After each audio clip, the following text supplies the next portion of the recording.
July 1, 1981. 8-ാം ദിവസം മിഷണറീസിന് ഒരു പുതിയ ഭീഷണി നേരിടേണ്ടി വന്നു.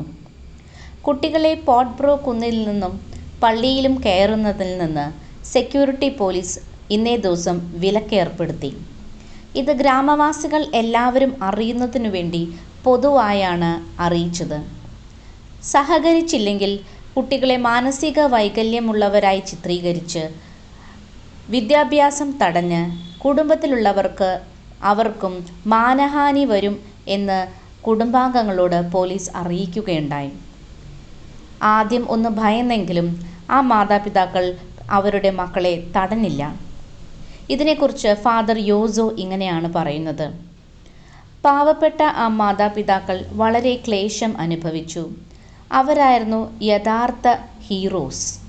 കമ്മ്യൂണിസ്റ്റ് ഭരണാധികാരികളുടെ മാത്രമല്ല, ഞങ്ങൾ പുരോഹിതരിൽ നിന്നും ഒരു തരത്തിൽ സമൂഹത്തിൽ നിന്ന് പോലും ബുദ്ധിമുട്ട് അവർക്കുണ്ടായി. അവരായിരുന്നു ഈ പ്രത്യക്ഷീകരണത്തിനു വേണ്ടി ജീവിക്കുന്ന രക്തസാക്ഷികളായത്.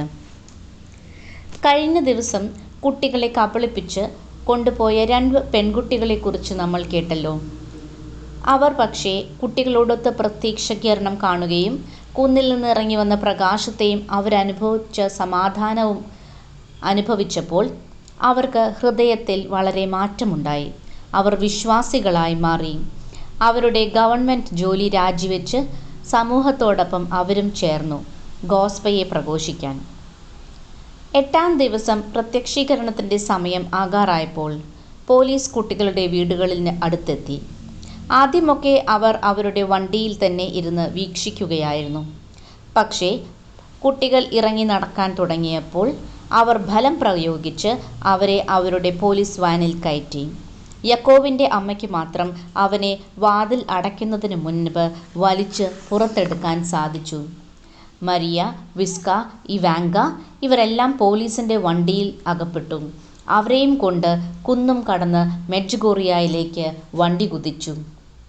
പക്ഷേ ഈ ബഹളത്തിനിടയിൽ ആ കുട്ടികൾ ഒരു അത്യപൂർവ സംഭവത്തിന് സാക്ഷികളാവുകയായിരുന്നു.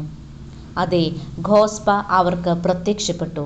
ആ നിമിഷം ആ പോലീസ് കാറിൽ. വിസ്ക വിവരിക്കുന്നത് ഇങ്ങനെ: ഗോസ്പയെ ഞങ്ങൾ അപ്പോൾ കണ്ടു, ഞങ്ങളുടെ ഇടയിൽ.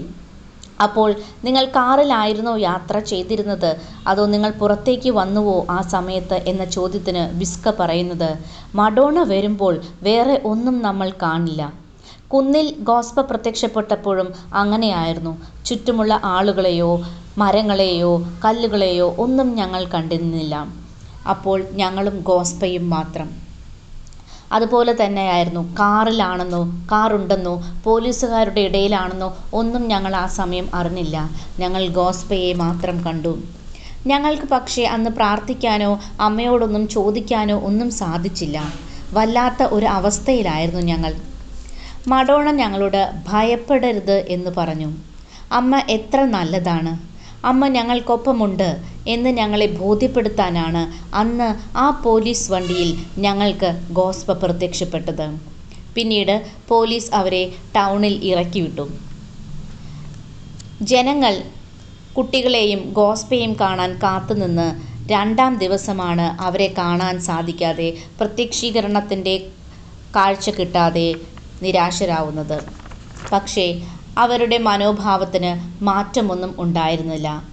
ജനങ്ങളെല്ലാം ഉറച്ചു തന്നെ വിശ്വസിച്ചു കുട്ടികൾക്ക് പ്രത്യക്ഷപ്പെടുന്നത് പരിശുദ്ധ അമ്മ തന്നെയാണെന്ന്. മരിയ പറയുന്നു: ഞങ്ങൾക്ക് നല്ല ധൈര്യം വന്നതുപോലെ തോന്നി. മഡോണ ഞങ്ങളെ സഹായിക്കുന്നുണ്ടായിരുന്നു. പ്രശ്നങ്ങൾ കൂടുന്തോറും ഞങ്ങൾ കൂടുതൽ നന്നായി അവയെ നേരിട്ടു. പകൽ സമയം ഞങ്ങൾ ജനങ്ങളോടൊത്ത് സംസാരിച്ചു കൊണ്ടിരുന്നു. ഗോസ്പയെപ്പറ്റി അവരോട് പറഞ്ഞു. ഗോസ്പ എന്താവശ്യപ്പെടുന്നു എന്ന് പറഞ്ഞു. വൈകുന്നേരങ്ങളിൽ ഞങ്ങൾ പ്രാർത്ഥനയെ ചെലവഴിച്ചു. ഞങ്ങൾ അധികം സമയമൊന്നും ഉറങ്ങിയിരുന്നില്ല. ആ ദിവസങ്ങളിൽ ഒരു പ്രത്യേക കൃപയ്ക്ക് കീഴിലായിരുന്നു ഞങ്ങൾ ജീവിച്ചിരുന്നത്. ത്തിൻ്റെ 8-ാം ദിവസവും സമാപിച്ചു. Ave Maria.